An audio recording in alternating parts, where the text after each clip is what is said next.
Why is this woman holding a weasel? And who is she? Because while you might recognize her only as the lady with an ermine, the central figure of Da Vinci's revolutionary portrait, and one of the first modern portraits in history, there is actually a backstory to her life, the weasel, and the picture that unlocks an entire segment of art history that you might not have ever known about. And by understanding this story and all of its clever little details, we unlock an insight into the brilliance of Leonardo and come to understand that in a world of giant figures and even grander personalities, we all stand on the shoulders of his subtle genius. So, who was Cecilia Gallerani? A non-noble woman, born into a non-noble family, didn't mean that she couldn't be an exquisite personality. She was so incredibly exceptional, in fact, that in only a short time working in the royal courts as a lady-in-waiting for Ludovico Sforza, the Duke of Milan, she quickly ascended into becoming one of his most favourite companions. She was young, beautiful, educated, and of a keen mind. She could write in both Latin and Italian and discuss literature at length. What's not to love? And he did. He loved her, and she probably loved him too.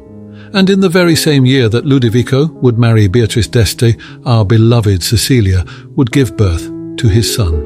Wow, incredible. Well, I hope you don't think that I'm his son, because that would be ridiculous.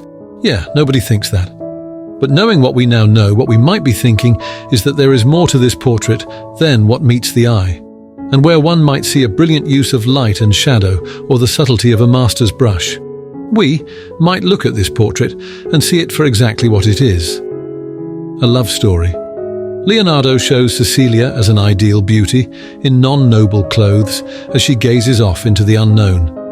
Her form and figure subtle and sensuous, her skin delicate and youthful, and her little friend, the glue that can tie this story together.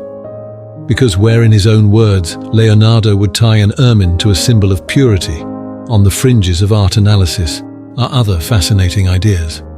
For one, Ludovico Sforza was known by the nickname the White Ermine, due to the fact that he was granted the Order of the Ermine by the King of Naples.